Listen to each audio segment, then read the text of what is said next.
Hi everyone! We're about to hop into our third and the final adventure of the evening, one which I've entitled Pin the Tail on the Donkey. We're going to hop into that in just a moment, but before we do, we're going to take a moment and introduce our heroes. So without further ado, we got Othgarurt with us tonight. How you doing, Othgarurt? Wait, this is... How did... Right, this is confusing. First time back, huh? Wait. We don't talk about that here. Othgarurt, how you doing, man?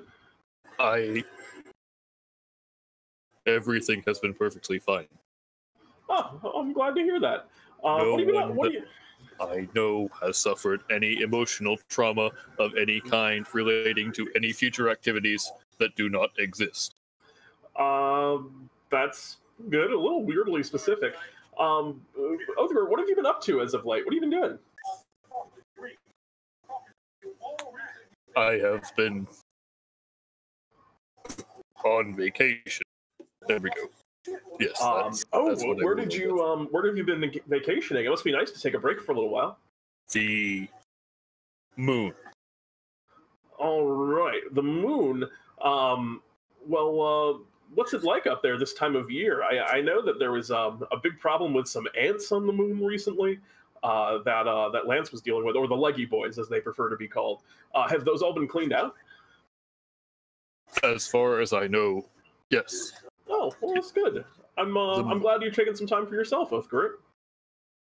The moon is very bright and quiet. Like I said, I'm glad you're having a few moments of solace, and I'm looking forward to seeing what you can do today. Welcome back, Othgarurt. Good to see you again. It has been a while. I am glad to be back. Very good. Next up, we have Anadoltia Bluebeads with us today. It's also been a while since I've seen you, Anadoltia. How are you? Oh, you wouldn't believe how much the Legend Tier is such a great place to explore the lands of DnDTime. Oh, yes, you're a Legend Hero adventurer now. I'm sure you're doing all kinds of great stuff in that. But what else you got going on? What's just new in your day-to-day, Anadoltia? Well, other than seeing Sugar and the kids having fun, I guess contemplating just how great my life is. Oh, well, I'm very glad to hear that things are going well. Sugar's doing well? Yes, but before we continue, Othgarurt, what did I just say? Othgarurt, you heard everything normally. So, yeah, you also heard me talking how stressful while.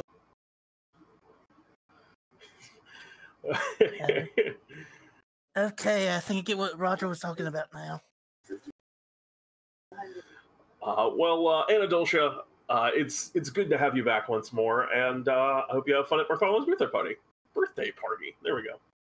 Yes, I got his bunch of presents with me already.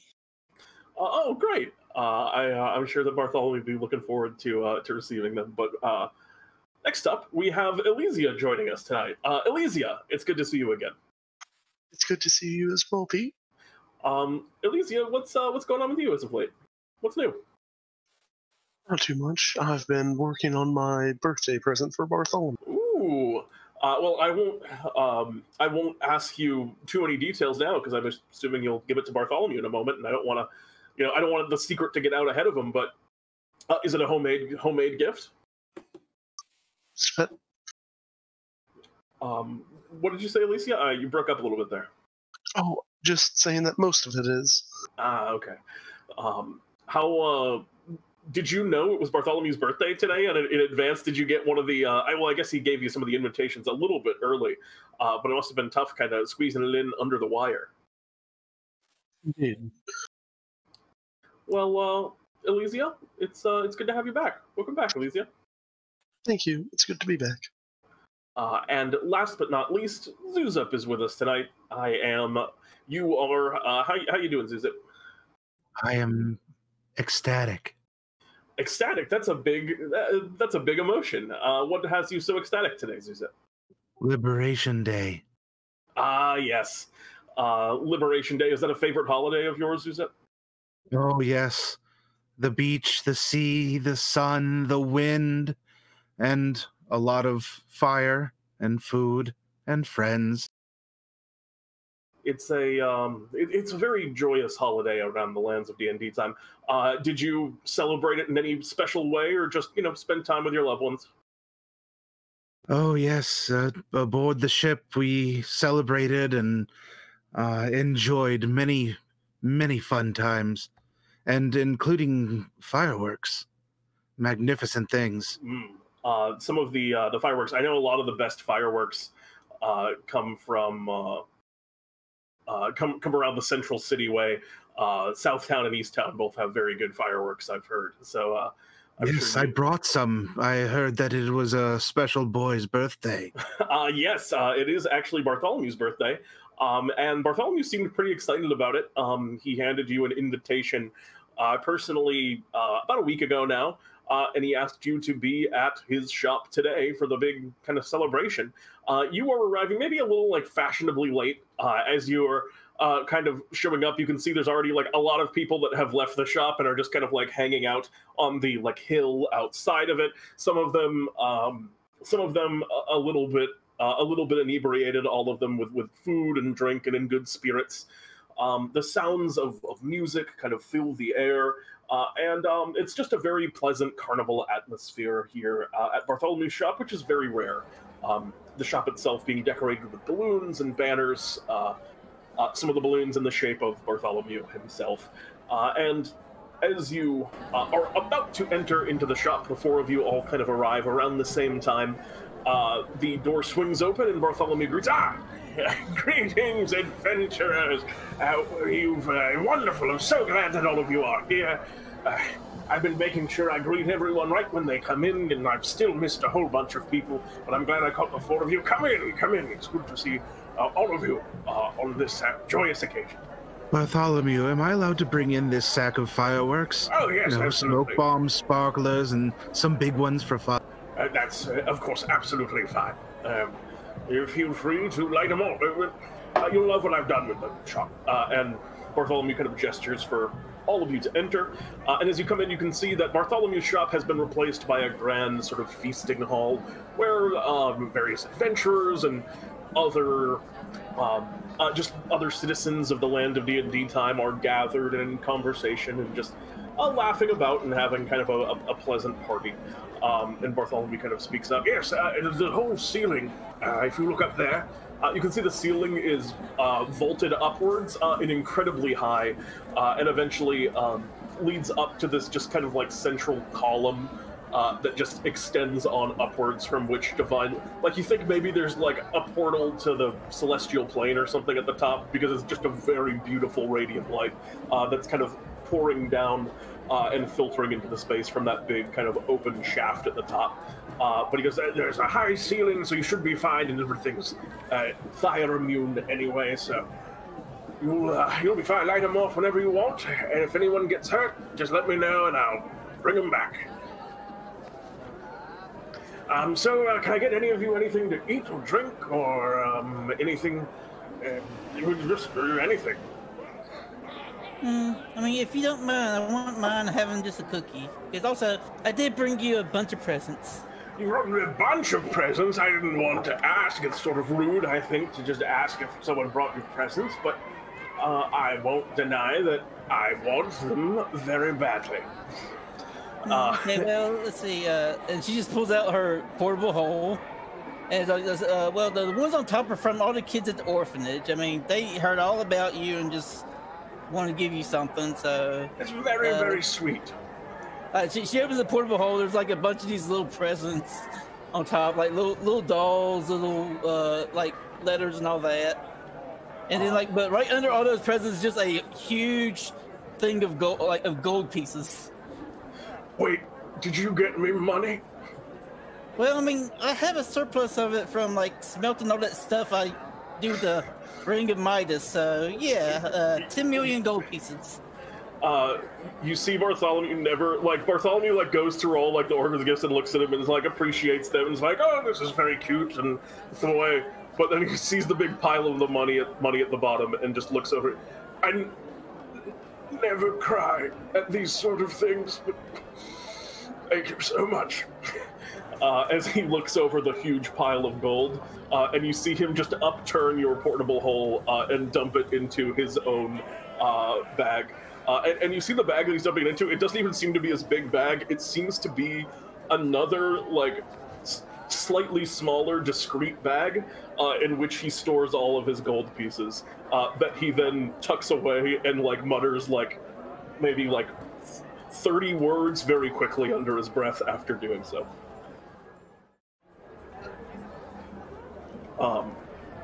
This is the best present I'll ever get, unless someone also gets me that.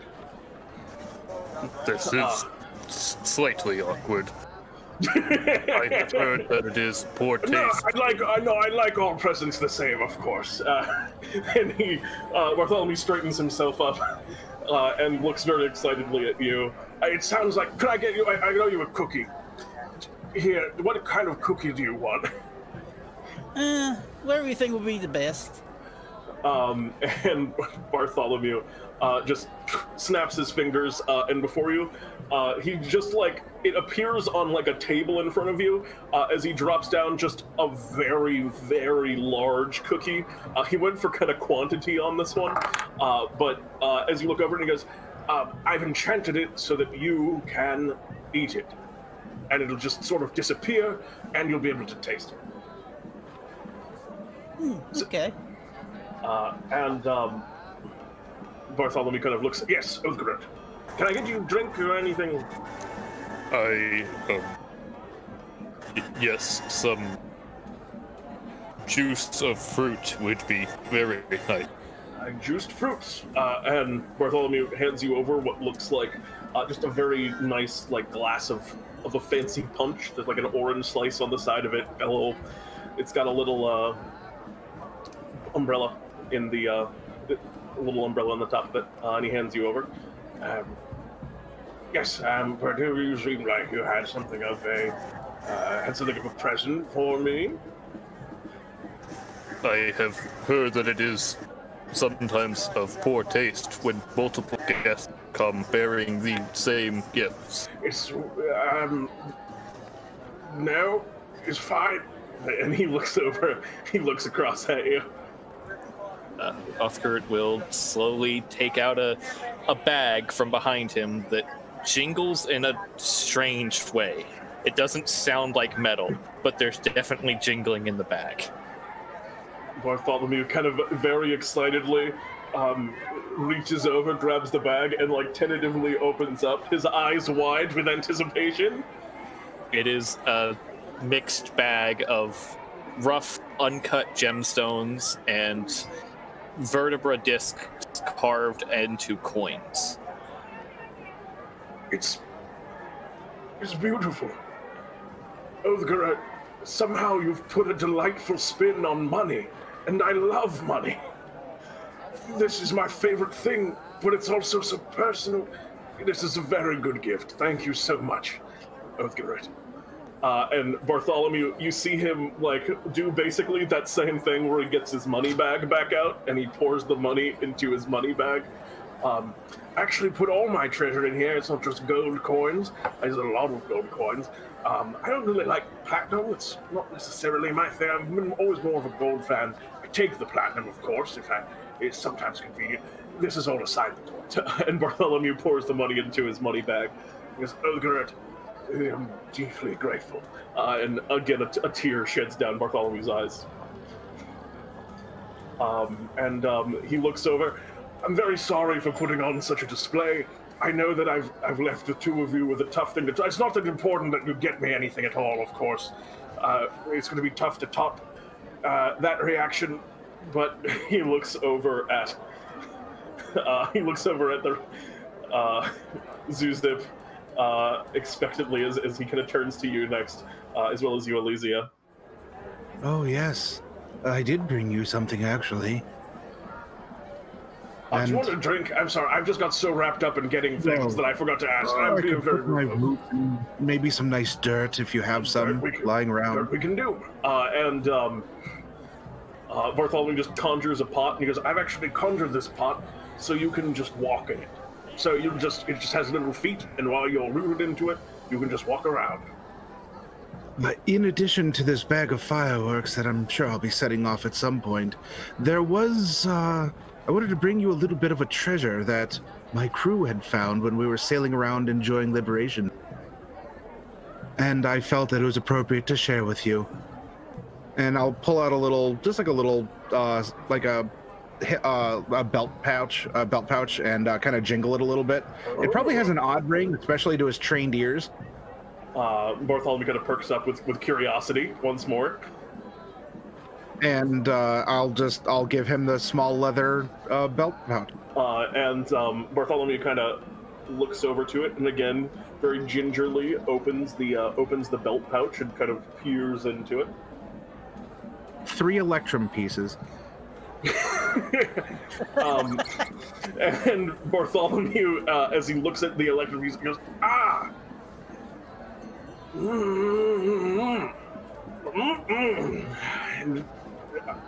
Yeah, great. I love the... I'm going to put those in a very special bag. Yes, they seem to be very rare. They're not often circulated in the lands of DnDTime, from what I've noticed. Yes. And I gave you 3. I figure that would be an appropriate amount. I don't know what you could buy with 3 electrum, but not more than 2. Neither do I. We'll have to see. And you see Bartholomew takes out another even smaller bag that looks to be about the color of electrum, and he drops them into that bag. And as they do, you hear just for a second, like almost like a puff of like smoke that seems to come out of it or something. And Bartholomew looks over you. Thank you so much for the gift, Zewxip. I very much appreciate it. And Bartholomew kind of smiles at you and nods. Which he doesn't need to make any rolls. And he looks at you. Thank you. I'm sorry. Oh yes, I got you a pot of dirt. Elysia, can I get you anything? A glass of fireball, if you would. If that we can do. I didn't know you were a drinker. And Bartholomew conjures in front of you a big old glass of fireball. Birthday. And of course, happy birthday, Bartholomew. I have a gift for you as well. There's, of course, you didn't have to do that, as he, like, holds his hands out like a child. Elysia will hand over a small, like, silver... As Bartholomew opens it, he sees various little cookies shaped in the various phases, with, of course, one stack of invisible cookies for the pneumo. Now, I imagine you'll be much more interested on what's underneath this part, and raises out, a little false bottom cupping the cookies, and inside is like a bag of holding pocket, just full of various like silver doubloons and plates and like tea kettles and the things you would expect to be wrought of silver. Okay, I love all of the treasure, and I'm very excited at that, but I want to talk about this for a minute. And he holds up one of the invisible cookies, and you see he's like already taken a bite of it, and he goes, how do you keep it from tasting, how do you keep it from the invisibility, the transmutation from affecting the taste of it, or the illusion rather? Usually if I try to make invisible food, it just ruins the flavor. You've got to put a, what is that spell? It's always so complicated. The one that triggers spells when various effects... Anyways, they're actually dispelled and are no longer invisible once they go inside your mouth. That's a brilliant idea. I never thought about putting a contingency on the cast. You get the appearance, and then it doesn't have to be... You could literally just have it be a literal, like, fireball, and then when they eat it, it turns into... Hold on a second, and Bartholomew snaps his fingers, and you watch as your drink becomes just a roaring flame. If you drink it, it'll just be fireball after you're done. It's literal fire. That's brilliant, Elysia. Thank you both for the cookies, which are very thoughtful. The money, which... and another tear falls. And then he goes, and also the insight. I'm going to do something with that. Well, I have a lot to. I have a lot to go to. I just wanted to make sure I greeted all of you properly and said hello when you came in. We're about to start a big. We have a game coming. Actually, if the four of you aren't interested. I know you just arrived and probably want to mingle a bit, but you are interested in a game, perhaps. Are you about to play my favorite party game? What is your favorite party game? Have you ever heard of Pin the Tail on the Donkey? It's a sort of a rustic one. I've heard of it. I mean, from what Sugar told me, it's very popular in the Feywild. Though they don't use donkey, they use satyrs. That is kind of like, we're not using a literal donkey. There's a lot of very powerful wizards, such as myself here, and we're going to just have a person do it. So it'll just be whoever can pin the tail on. We haven't chosen the donkey yet. There's going to be a big display. If you would like to be on my team, I actually have a pretty good amount of money riding on this one that I'll be able to do it. That guy over there. You see that wizard? He points to just like a wizard sitting over the corner. He was like, Bartholomew, you'll never catch the donkey. You're a has-been. And I said, of course I'll catch the donkey. I'll just summon him to me. And he said, well, you can't just use your magic. And so he said, first level spells only. And I said, you're a big idiot, Craig. And Craig was like, well, Bartholomew, I'd like to see you try. And I was like, fine, but I get a team. And then everyone I asked all was like, wanted part of the money from the bet. But would you maybe do it for Bartholomew? Bucks. Well, better to do something than nothing here. Hey. Sounds like a deal. It is your birthday. It would be rude not to help you just to help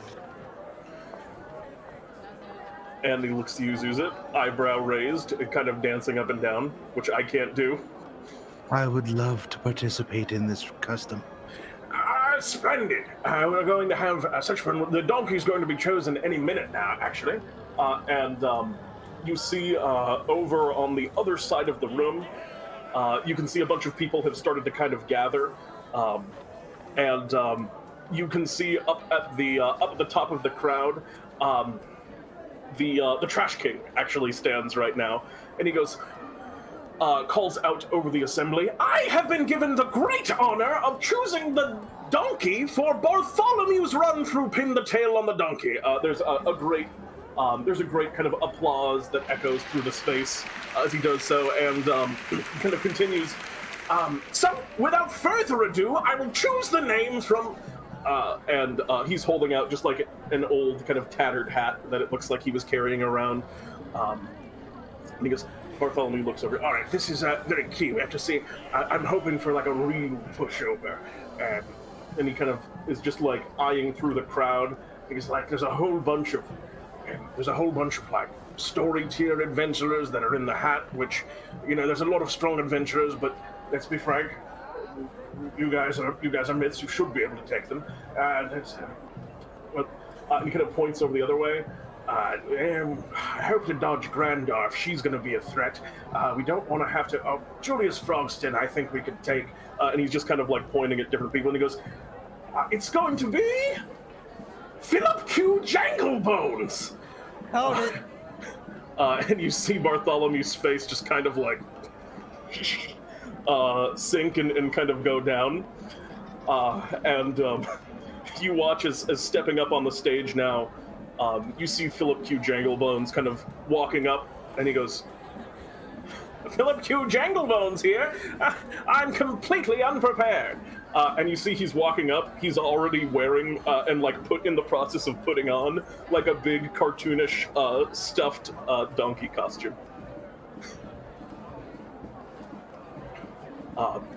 Bartholomew kind of looks over at the group of you.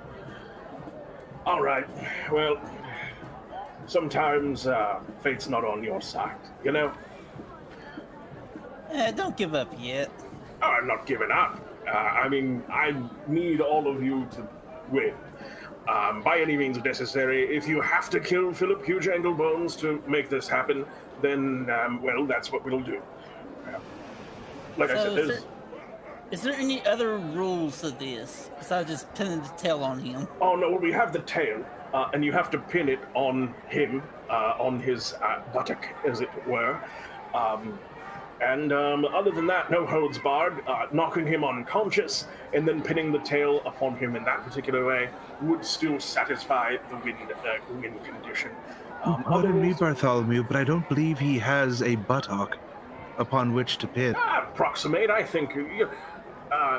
Bartholomew kind of speaks up. Actually, that's a very good point. He calls up, Jangle Bones!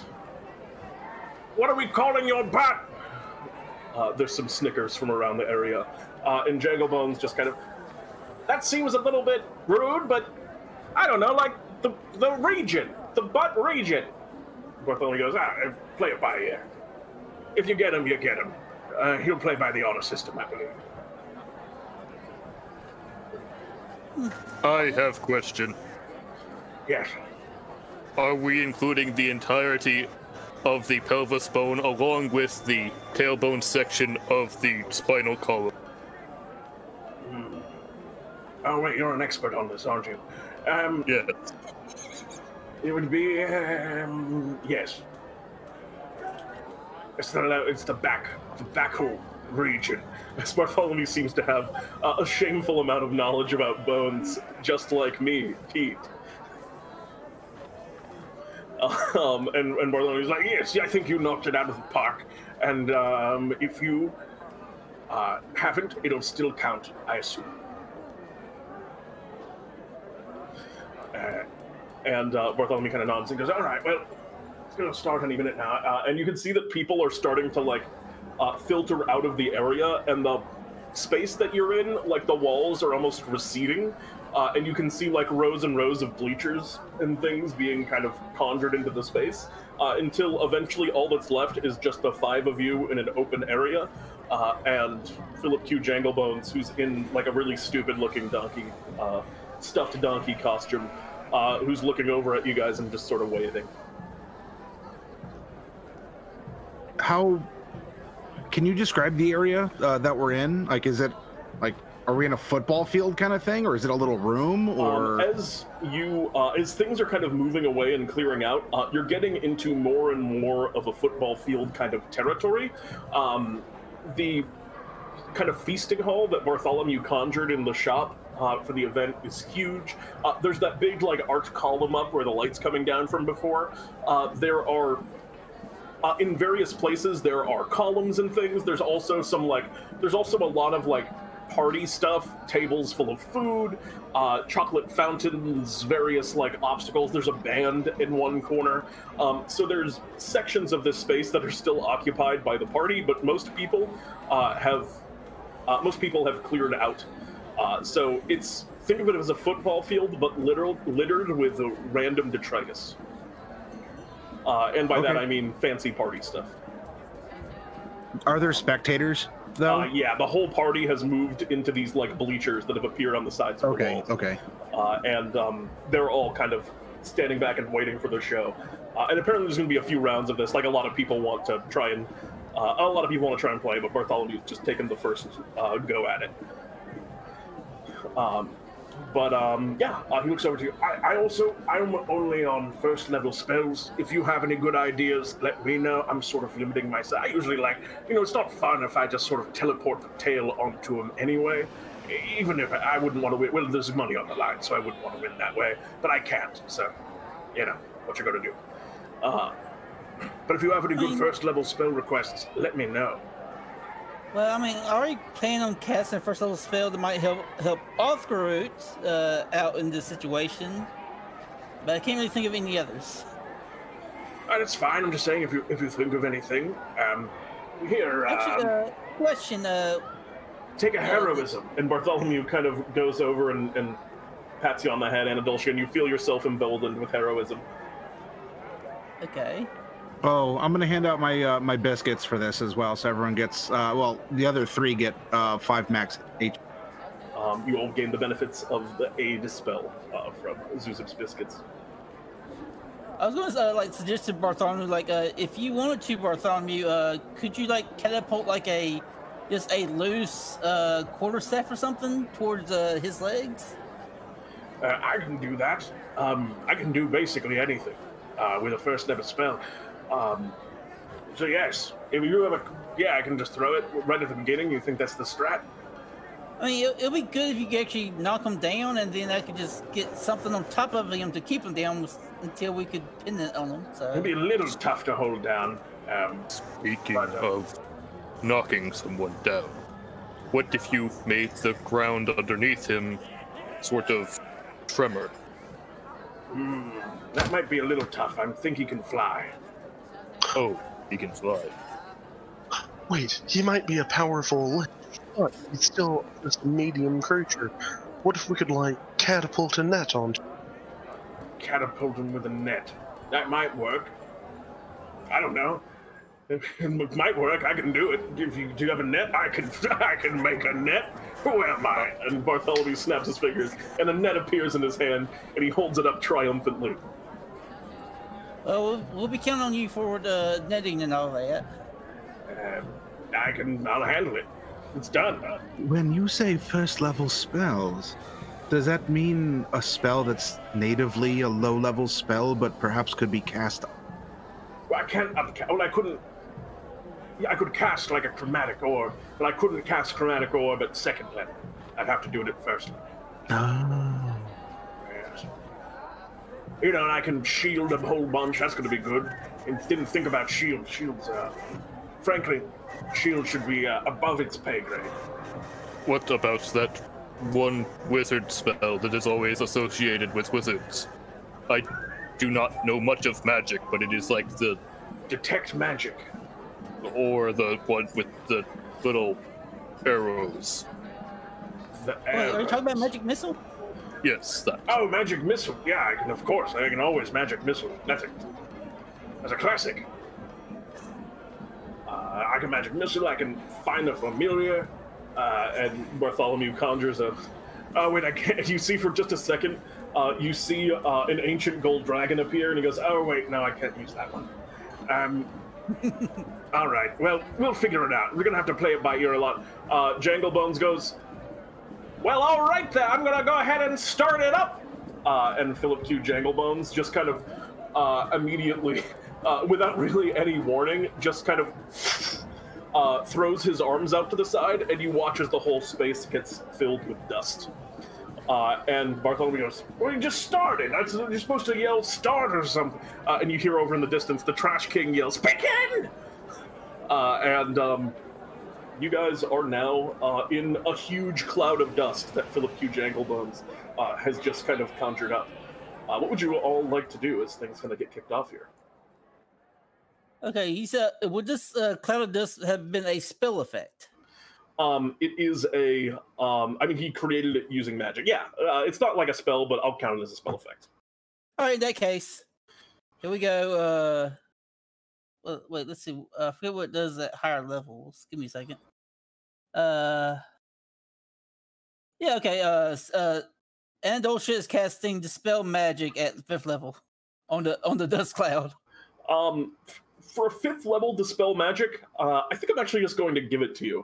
For a brief moment, the entire area just floods over with dust. It kind of whips and hacks. For a moment, all of you... actually, I do need all of you just for a moment to make me Constitution saving throws. Okay. As the dust appears. Let's give me a second. It's not one of the roll, There's right? something wrong. Second. Yeah. What's up? I can't make saving throws right now for some reason. Same here. It's giving me like a syntax error. Would you like to... Oh, I think I know what the problem is. The brackets on your character sheet name, change those other than those. Oh, okay.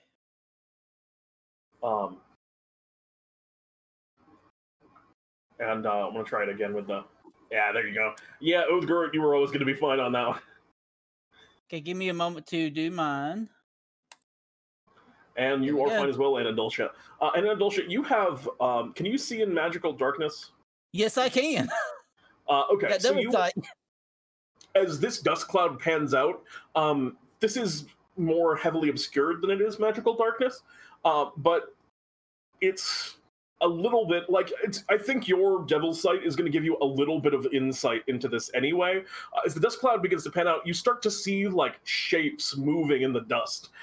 You see a lot of them, and then a moment later, when you cast this 5th level dispel and remove the dust so that everyone else can start to see them, you find that the group of you are now in this arena-like space, and you can see what look like maybe 100 Philip Q. Janglebones, all wearing the same kind of donkey costume, are just kind of milling about in the space and going about and like doing sort of party-like things. As it looks like he's made a ton of clones of himself. And Bartholomew goes, "Well, I don't have true sight. Turn that one off. So, what do you all think?" Do you happen to know what kind of spell that is? Oh, that's not a spell. That's something else. I mean, I could do it, but like, there's no wizard that can do that. He's Philip Q. Janglebones, you know? Okay. And Bartholomew's kind of looking around the space a little bit, like just trying to, I don't know. That one looks kind of suspicious. And there's one over there that's there's one that he points at that's currently eating. That's currently eating a sandwich. There's like finger sandwiches on the table, and you see he's eating it, and it just kind of like falls through his rib cage, which you can see through the open suit that he's wearing. So I know that we're technically still inside, but this is like a full field area now. Would there just like be stuff on the ground? Stuff. How? Like rocks or something. There's not rocks, but there's just like party stuff. There's like cups and goblets and plates and stuff like that you would find around at a party. If you could find it theoretically at a party in a way that would make sense, then the answer is yes. Othgarurt is going to pick up one of those little handheld popper confetti launcher things. Absolutely. And just throw it at a random Philip Q. Janglebones to see if it's tangible or not. You see it strikes into the side of it, and the Philip Q. Janglebones kind of wheels around and, "Hey, what are you doing?" That will make this more difficult. Watch where you're tossing that thing. Yes, sorry. Anadoltia wants to go to like one that's nearby, but not that one. And as you walk over to that one still kind of looking at you. Anadoltia goes, "I got my eye on you guys, troublemakers, all of you." And you begin walking away and over towards another random one, and you go up to it, and he goes, "Ah, Philip Q. Janglebones, donkey at the moment, it would seem. Although normally I have a better title than that." And also will extend her hand like in a way to shake it. The Philip Q. Janglebones kind of reaches out and goes, "Sure!" And then as soon as he kind of shakes your hand, he goes, "Actually, I wasn't supposed to do that. Whoops!" And kind of takes his hands back. But would I have enough time to actually grab it though? Yeah, you can grab the hand for a moment. All right, then I would grab it and activate. All right, so just for a clarification, he's a lich. So would he count as non-living material? Well, it's obviously like a skeleton here. So these things are. It's a question of. This is just a question of: do undead count as non-living material? I will say that the answer is yeah. In that case, I activate that specific that specific feature.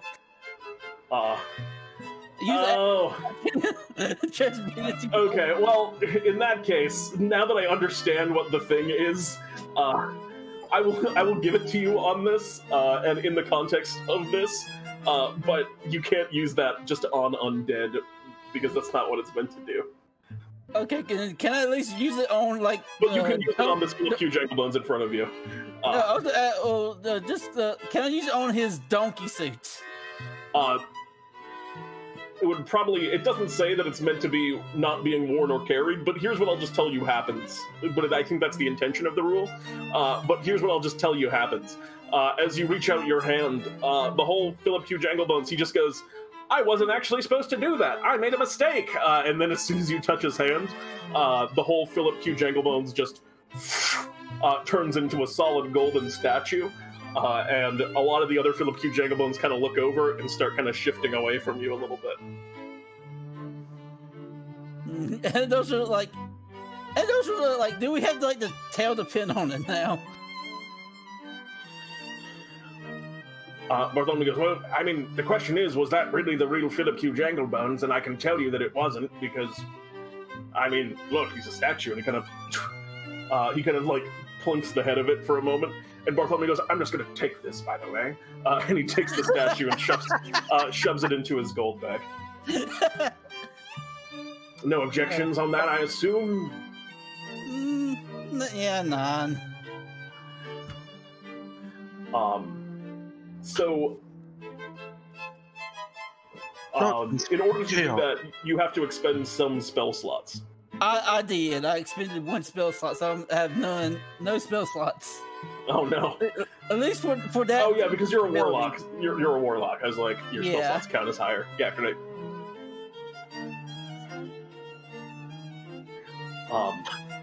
Not to encourage chaos, but I mean, I'm not sure what else to do here. Do we just go blasting them until we find an unusually durable one and assume that's it? I mean, that's an option, but that would probably take a while. I feel like we're going to figure something out, because, I mean, also, and you can see over on the side of the room, there's a bunch of bones that seem to be kind of just floating into place, and as soon as they kind of assemble a skeleton, you just hear that skeleton kind of go, ha-ha! And then over it, a hood just appears, and he becomes encloaked in a donkey costume.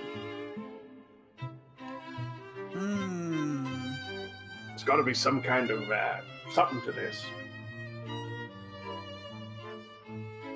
But, I mean, you cause enough chaos, you'll get it eventually. Did I mention that we have a time limit? And Bartholomew kind of gestures upwards, and you can see now, which you didn't notice before, there's a big hourglass at the top of the space that slowly kind of has sand trickling down from a section. I mean, you've only used a little bit so far, but it looks like there is some kind of time limit based on that hourglass. Well, I mean, we don't know which one is the actual undead Philip Q. Janglebone, so I'm just going to start process of elimination. And you see Anadoltia just like moving forward, just casting a cantrip over and over again. Does this react in a particular way to undead? I think it does.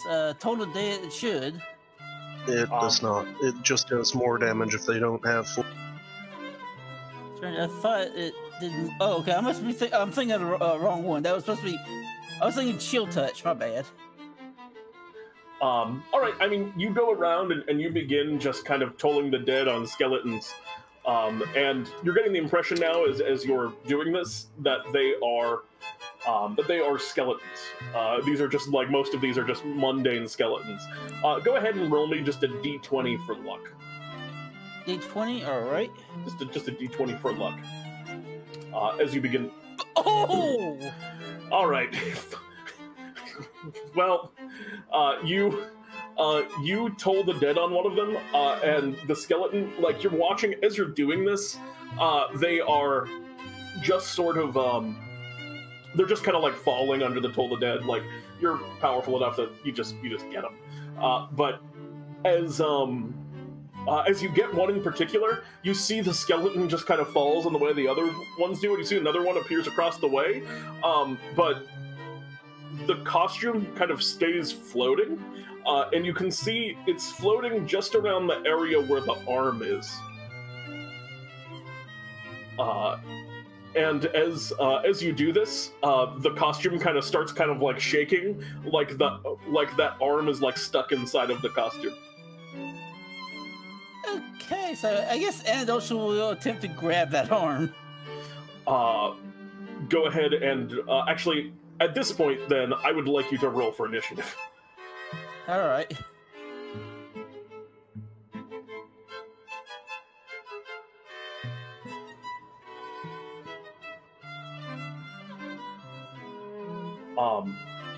Bartholomew is going to roll. He doesn't have his normal stuff, so he just gets an 8. That is going to, in that case, be Philip Q. Janglebones first. Philip Q. Janglebones is going to attempt to escape a grapple, which he does. You watch as the arm kind of shakes for some time, and eventually kind of makes its way out of the robe, and is kind of like glowing with some light, and it flies upwards and begins kind of zipping off across the room. It gets 30 feet as it begins flying away. That's going to bring us next in initiative to Othgarurt. Othgarurt.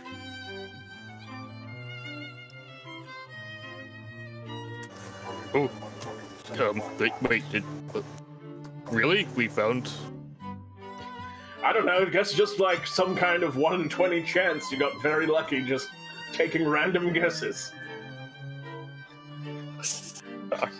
Othgarurt will start running towards what seems to be the real Philip Q. Janglebones. At least it seems to be his arm. You only just see a floating skeleton arm. You can, what's your movement speed? You're 40, right? Yeah. You can get right up to it if you want. Alright, now Othgarurt will attempt to grab the arm. Yeah, go ahead and make me an athletics check, contested by this arm's acrobatics. Oh no!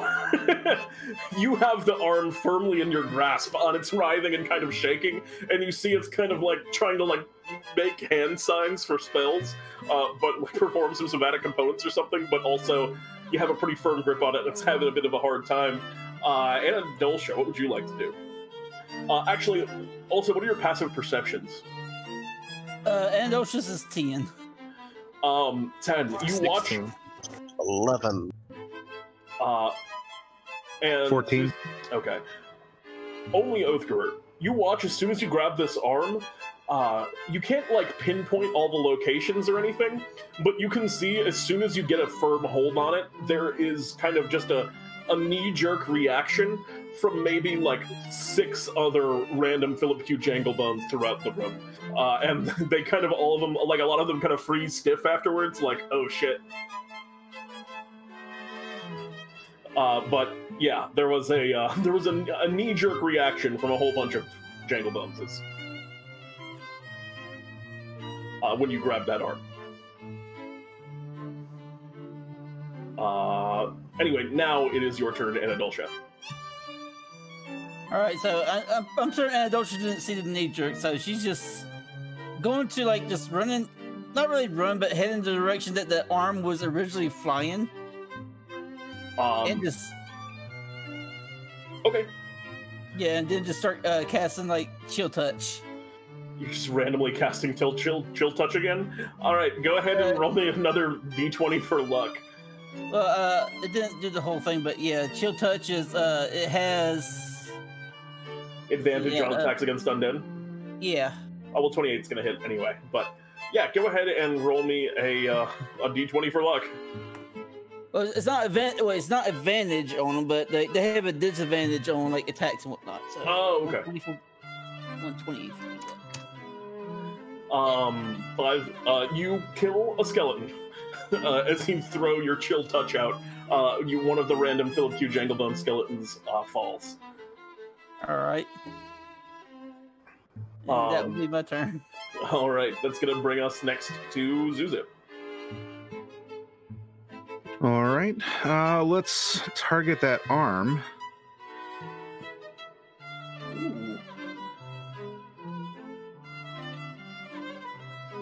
Ooh, that's very interesting. All right, it's going to make a what is that saving throw? Strength saving throw? A strength oh no! Philip Q. Janglebones has advantage on saving throws against magic. But he also has a 1 in strength. 13. That will not pass. All right. You watch as Philip Q. Janglebones. You watch as like 6 of those skeletons just kind of like crumble and clatter to the ground all throughout the space, as Philip Q. Janglebones has been earthbound in all of his forms. How far away? There's one of them that's like way across the other side. You can see there's one. They're just spread out throughout the space. Like he was kind of trying to keep himself pretty distant, but keep like control over the area. But you can see there's the farthest one away is no more than 100 feet away, and like the nearest one, other than the arm, is like 20 feet away. I'll move over to that one. So that was my standard action, my move, and as a bonus action, I'm going to take out my Wand of the One and use the Blossomer Floor and Friendship. That is going to create a 30-foot radius of snapdragons around me. I'll exclude the party members, and it's difficult terrain. Very good. You create this difficult terrain area of effect, and you kind of surround the puddle of bones that is on the ground here in front of you. And anything else on your turn? That'll be it. That's an effective turn. That's going to bring us next in initiative to... actually, at the end of your turn, there's going to be a legendary action. And the pile of bones in front of you that's kind of entangled in this, you watch as what looks like a foot bone kind of like comes sticking out of the cloth. As it looks like this is one of Philip Q. Janglebone's legs, and you watch as the toes start to perform some somatic components. I need you to make me a Constitution saving throw. As he needs to be able to fly. That is going to succeed. And you take no damage on a half, so you're good. You feel just kind of this draining energy come over you for a moment, but you are unaffected. That is all for PQOJ's legendary action. That's going to bring us to Elysia. Elysia, what would you like to do? How far away is Zewxip with their pseudo plant growth? Zewxip is maybe 20 feet to your left. Okay.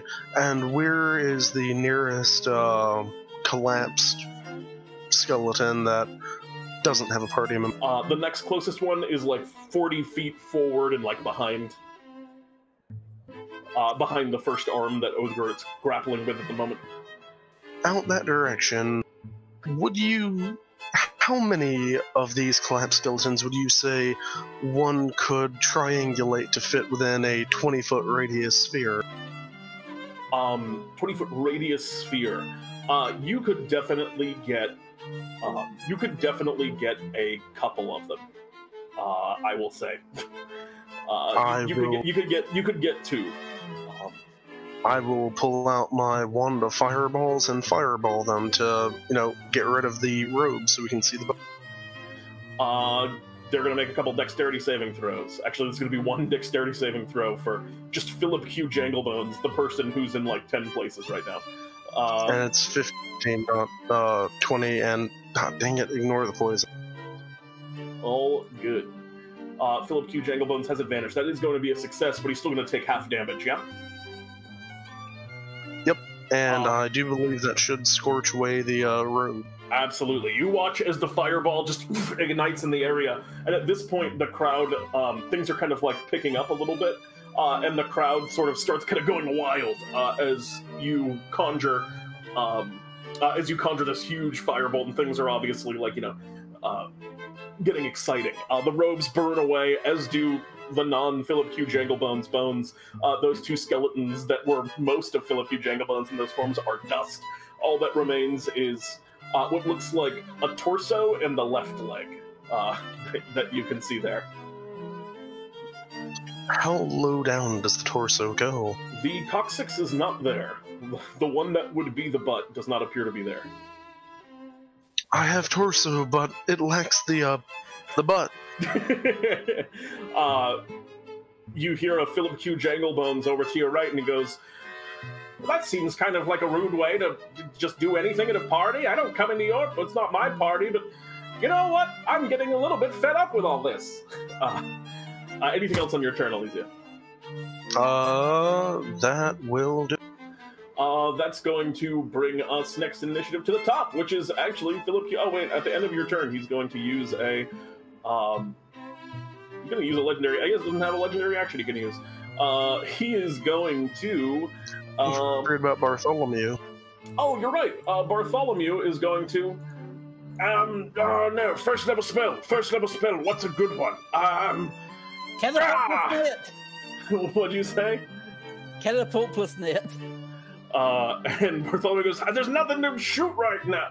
And you see him just, as he's saying that, he already had his hand out and just fires a magic missile at a random at a random pile of clothes.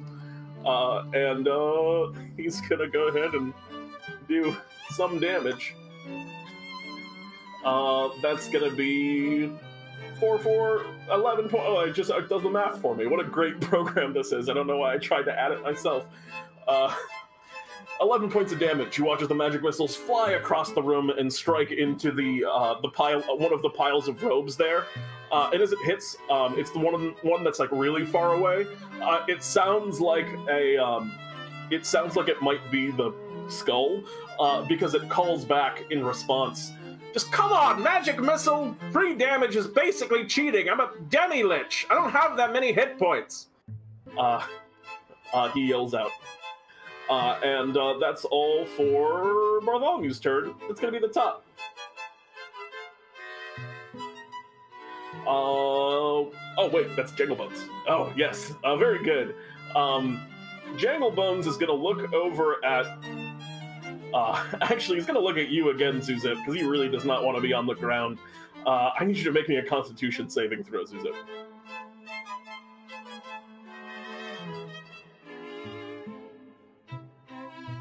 Oh my goodness. You again take no damage because it's just, it happens or it doesn't. And so you are good. That's gonna be all for PQJ's turn. Yeah, that's all he's got. Nice save. And that's going to bring us next in initiative to Othgarurt. What'd you like to do, Othgarurt? Othgarurt is going to look towards the disjointed pile of bone. I'm sorry for this. I know this will not be pleasant. He's then going to kneel down low to the ground and bang the elbow of the arm he's holding against the floor. The funny bone. Bones. A fate worse than death. Go ahead and make me a unarmed strike.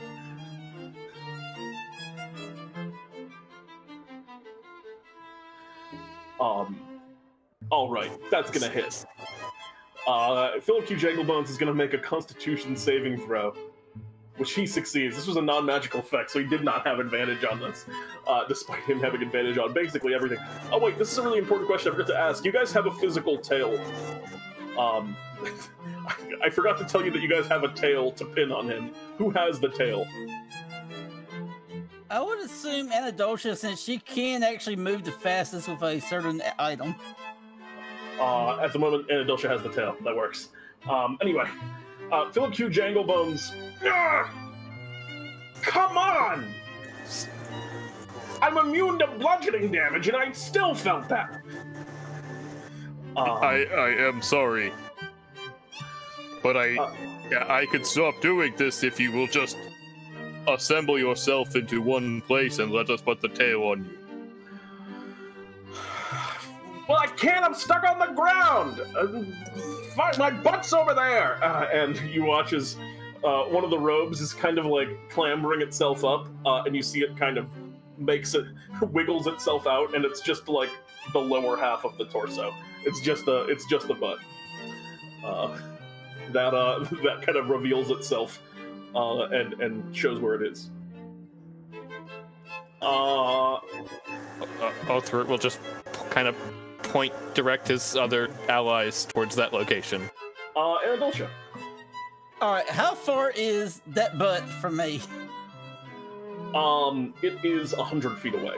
It is on the far. It's like as far from you guys as you could put it. Okay, so all right, Anadoltia is actually going to hold the little tail out, and while moving, use one of these.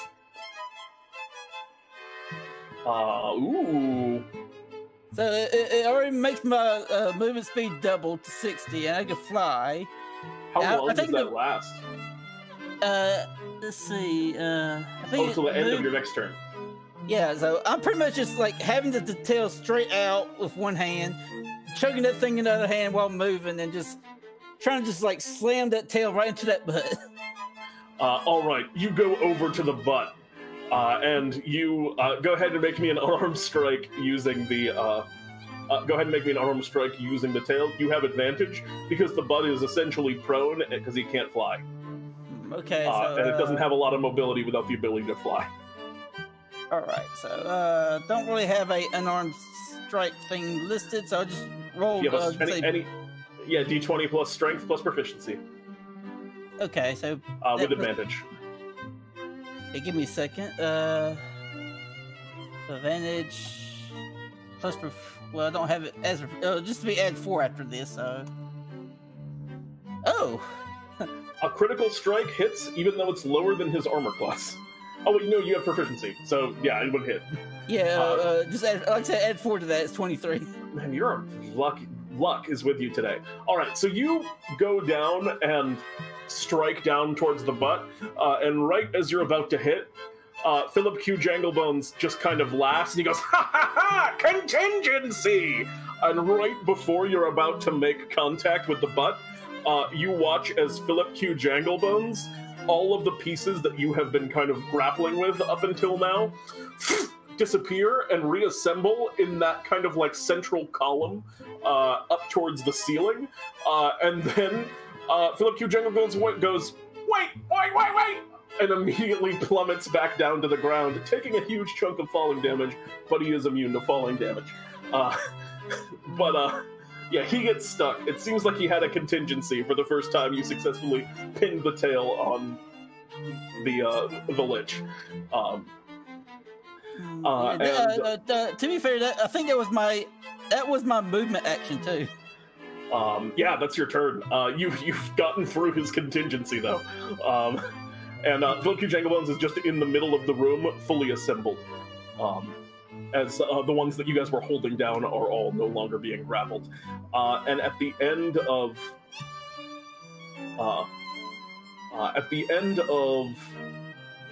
his turn, he goes, "All right, I'm sorry to do this, but you guys are backing me into a bit of a corner here." And he's going to use a legendary action to cast a spell. And what's the range on this? Oh, he can't even get you, Anadoltia. He can only get... well, you can get everyone else who stayed kind of hanging around. I would like all of you to make me wisdom saving throws. Everyone but Anadoltia to make me a wisdom saving throw as he's going to use his legendary action.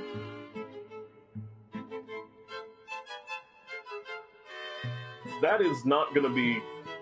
that's not going to be enough for any of you guys. The DC on that's going to be 19. Oh, wait, Elysia, you get it. 19 is what you're looking for. Bingo. So you succeed. Othgarurt and Zewxip,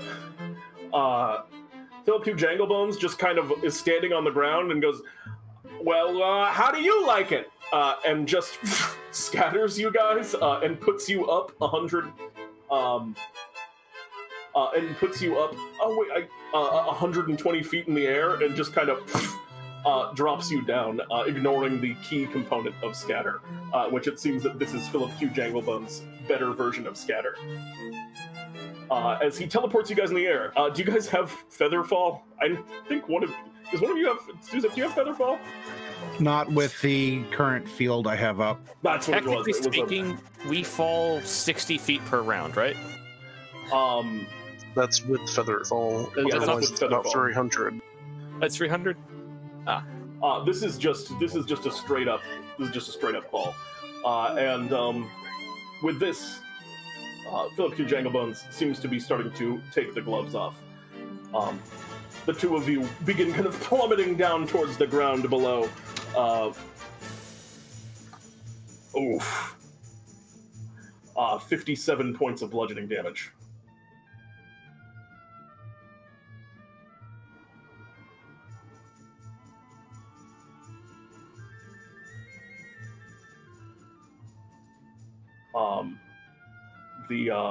You watch as Philip Q. Janglebones kind of sighs in relief as the spell that had really been holding him down up to now, both literally and figuratively.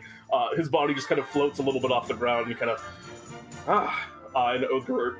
Oh, you have a thing. That's all for that legendary action. Yes. Would that? Let's see. Okay, never mind. And that's going to be bringing us next in initiative 2. It was Frog's turn, and then it was Zewxip. What would you like to do, Zewxip?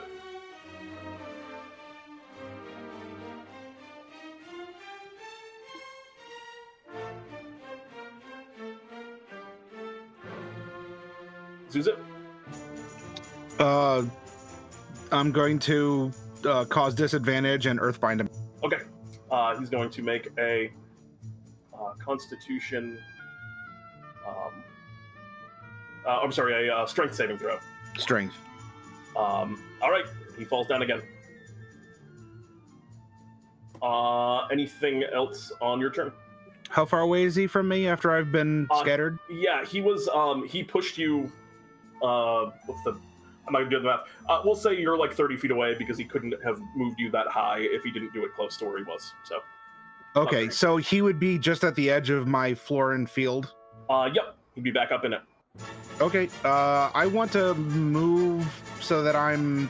I'll say just like I'm 20 feet away. I still want to encapsulate him a little bit into my field to slow him down, especially since he's earthbound. But I don't want to get too close for it. Okay. You just are closing in a bit. Yeah. And anything else on your turn? Think back to a very similar situation where I was fighting Lemic, and there's a Tarrasque at the zoo.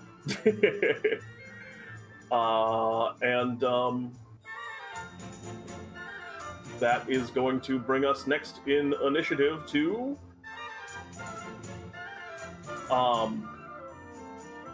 Elysia.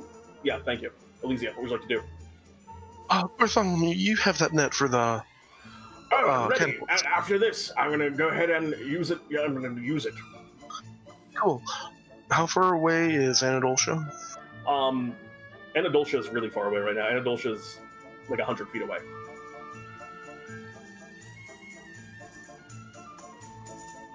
Okay, I can deal with that. How close is anyone else to me? Othgarurt and mainly Othgarurt, I suppose, since Zewxip has just posted. The closest people to you, actually, Othgarurt and Zewxip are both about 30 feet away from you. You're still kind of in the starting area, next to Bartholomew. Okay. I will... Is Othgarurt on the way to Anadoltia, or would I have to head away from her to get to Othgarurt? You would have to... Anadoltia is towards Zewxip, so you'd be going towards Zewxip to go after in the space of my mind, because Othgarurt got put over to the right and Zewxip got put over to the left, and then Anadoltia went to the way left of the arena. So fair enough. In that case, I will run to Zewxip, and as I pass them, I will go ahead and twin up haste on the two of us. All right. And with haste and hasted bonus actions for dashing, I will run up to and next to... And okay. I have some magic. Just get ready. I'll use a spell and get you right up on them. Got it. All right, you cast that haste. Anything else on your turn? Nope. Just running over, setting up to Anadoltia, and trying to set battle strat. All right, that's going to bring us next initiative to. Is that the top? Yep. That's the top. That's going to be quite. Bartholomew. Oh, Bartholomew, yeah. And he's going to throw out a catapult with a net. That's an attack roll, isn't it? Or no, it's a dexterity save. It's a dexterity saving throw. Aha! Philip Q. Janglebones is going to make a dexterity saving throw with advantage, which is 22 does beat Bartholomew's save DC. So the net flies over, and Philip Q. Janglebones just kind of ducks out of the way. Whoa! Crazy! And that's all for that turn. And now it is Philip Q. Janglebones' turn. He used all of his legendary actions on doing a spell. So he's going to, on his turn, and he goes, all right, well, he looks over and he sees you, Othgarurt, getting ready to do some damage, and he's going to throw a ray of enfeeblement at you. He's going to make a spell attack. Why did it not come up as a spell attack? One moment, please. My apologies.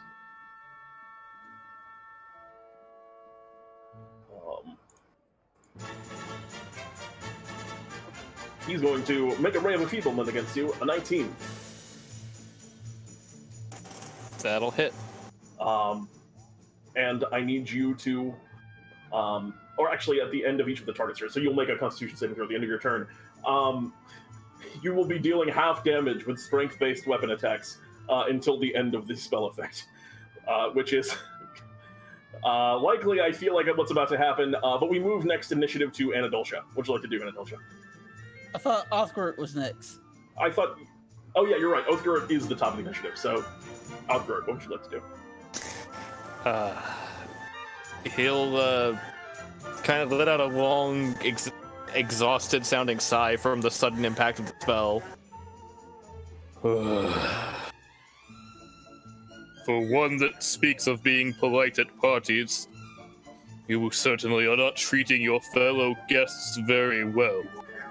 I mean, let's be fair. You started killing a whole bunch of skeletons just willy-nilly, and then banged me in the arm. This is pretty much self-defense. Also, it's a game!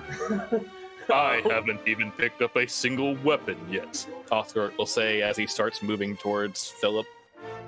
Oh, you're not going to attack? I made a mistake! And what do you do? Can I get to him in just one straight walk forward? Yeah, certainly.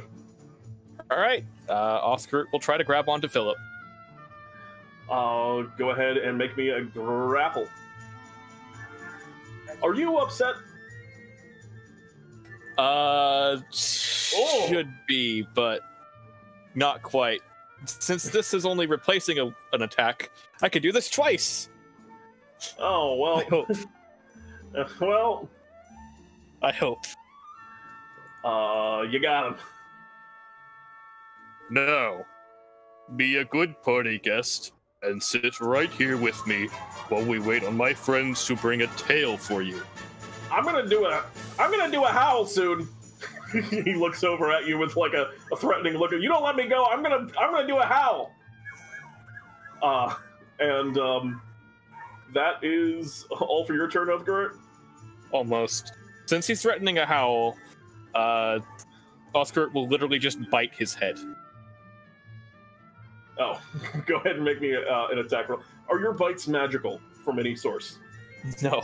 It does no damage, but you do hit him, and it is kind of... I mean, that's just degrading! Anything else on your turn now? No.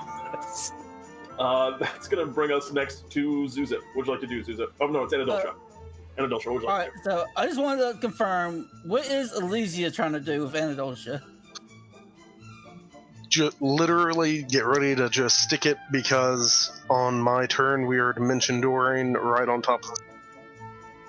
Alright, so in that case, Anadoltia is just going to be preparing for that. Alright, you just readying an action to stick the tail when you get to him. Yeah. Yeah. All right.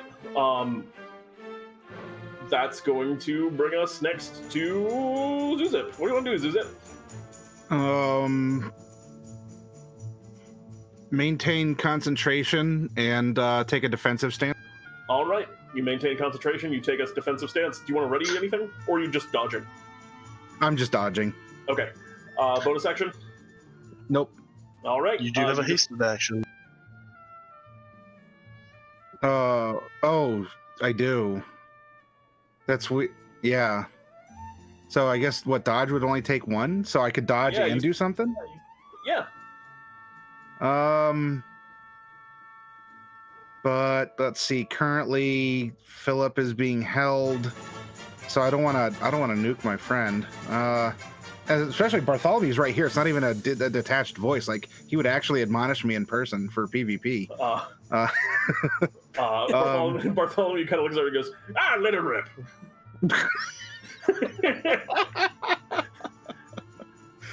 I don't think I want to burning hands, Othgarurt. Oh, that's fair. Yeah. Maybe I can.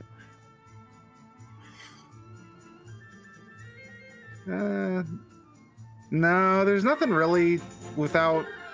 I don't know. I guess I could I can thorn whip him, but I mean I'm not here to degrade him. I just want to participate in the game. So yeah, I'll just I'll double defense or something. I don't know how if that even counts for something. Dodge. But you dodge, and then you start playing three-dimensional chess, where you're imagining if I dodge here though, I'm gonna not dodge there because that's where he would think I would dodge. Yeah. So there we go. I'll hastily double dodge. I'll give you an extra +2 to AC, beyond the regular +2 to AC from haste, with your double dodge. And that's gonna bring us to. He's gonna do a legendary action, and you guys are out of range of the thing he wants to do. He's going to cast. I'd like you to make a Wisdom saving throw, Othgarurt.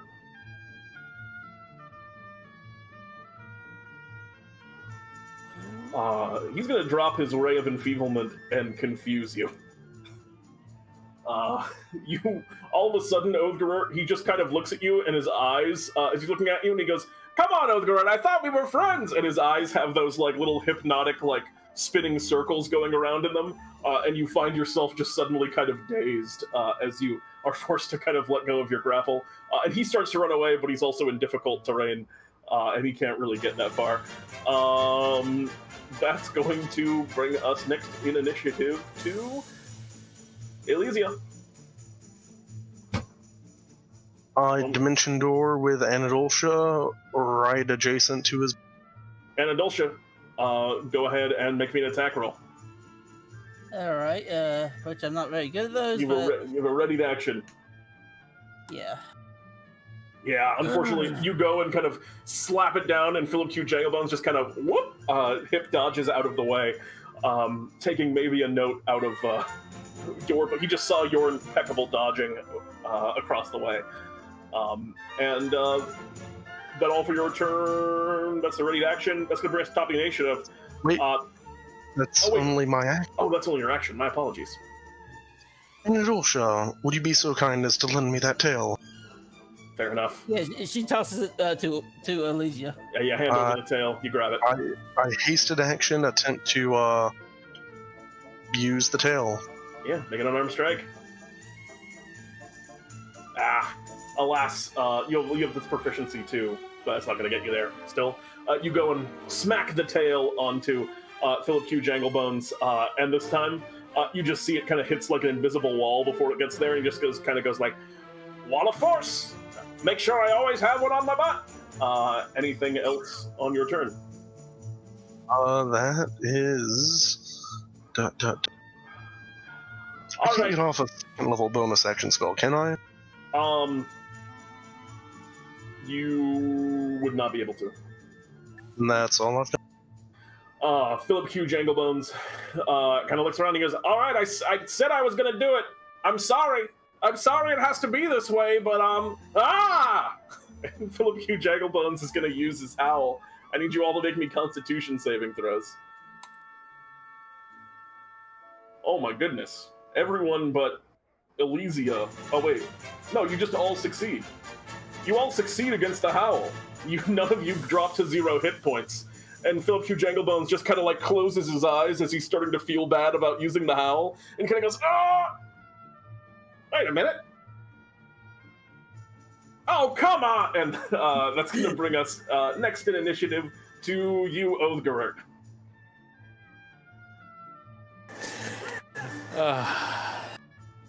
Othgarurt will look over at the disappointed, formerly screaming skeleton skull face head of Philip Q. Janglebones. Confused. Oh yeah, Othgarurt, you're confused right now. Yes, so I need to... I need you to roll me a d10. Thank you for reminding me. Thank you for reminding me as well. A 7. On a 7, you make a melee attack at a randomly determined creature. There are actually 3 creatures within your reach: Anadoltia, Philip Q. Janglebones, and Elysia. So go ahead and roll me a d3. Philip Q. Janglebones is a 3. Anadoltia is a 1. Oh, well. Anadoltia, Othgarurt, you make an attack against Anadoltia. Go ahead and make me that attack roll. I've specifically stated Othgarurt doesn't have a weapon drawn, so... Oh, you're right. Punch or bite. Oh no, it's somehow worse. Yeah. Go ahead and roll me damage on that. Anadoltia, you get chomped for 6 points of piercing damage. He goes, "Whoa, when I told you to be confused, I didn't mean eat your friends, jeez." Make a wisdom saving throw at the end of your turn. Is Othgarurt, sorry, not Othgarurt, is Janglebone still within, like, am I still, like, yeah, melee you guys are all, like, right next to him. You guys are just in a big pile around him right now, because he can't fly. Alright, does his donkey suit have, like, footsies? Yeah, it's a footy suit. Okay, in that case, Anadoltia pulls out the mobile rod and just slams it right there. Alright, well, you could... Oh, it's your turn. Yeah, okay. Go ahead and make me an attack roll, because I mean, he's not going to just let you do it. It'll be the same thing. Go ahead and make me an unarmed strike, if you want to do that. Okay. Well, might as well try. Yeah. You go and try and, like, put it down onto his feet, and click the button, but Philip Q. Janglebone just kind of hops a little bit out of the way, moving away and preventing you from locking his feet into place. Anything else on your turn? I don't really have much for bonus actions, unfortunately, so... Roll to recharge. I mean, yeah, that's about all I can do. Fair enough. Did Othgarurt try and save against confusion? He did, and he did not. Oh, okay. What would you like to do, Zewxip? Turn zeros. I will only single dodge, and I will then just paste him down. Like, he's already in my 30-foot normal, and then I'm going to put down this Thorns and Petals plant growth. And he's earthbound. Yeah, more plant growth. I mean, he's not going anywhere at this point. He's stuck. Anything else on your turn? Concentration. Concentration. That's going to bring us to Elysia. Okay, I will just make my tail attack. Tail attack? Nope, unfortunately not. I bonus action, and you see the like spectral spiritual visage of a very large tail, as I'll make a spiritual weapon attack. Spiritual weapon is going to... Oh, interesting. 20 is going to hit, and as you strike into with the spiritual weapon, it connects and kind of smacks into the butt of the creature, and you watch as everyone kind of like pauses for a moment, and the Trash King, who's been kind of mediating this thing and just watching, mostly just kind of watching and laughing, kind of looks over, and everyone's just kind of looking to him expectantly for how he's going to rule this. Bartholomew goes, "That's a very good idea. I don't know if it's going to count." And Philip Q. Janglebones kind of looks up at the Trash King. The hourglass is ticking a little bit low at this point, and Bartholomew kind of looks at you. There's a moment of tense, and Philip Q. Well, does it count or not? Elysia, do you do or say anything? You want to make a persuasion check on the Trash King? It is pin the tail on the donkey, not pin this tail on the donkey. Go ahead and make me a persuasion check. That's a convincing argument. 20! 17. I forgot to turn off guidance since I'm busy concentrating on it. A 17. The Trash King muses for some time. He looks over the group of you.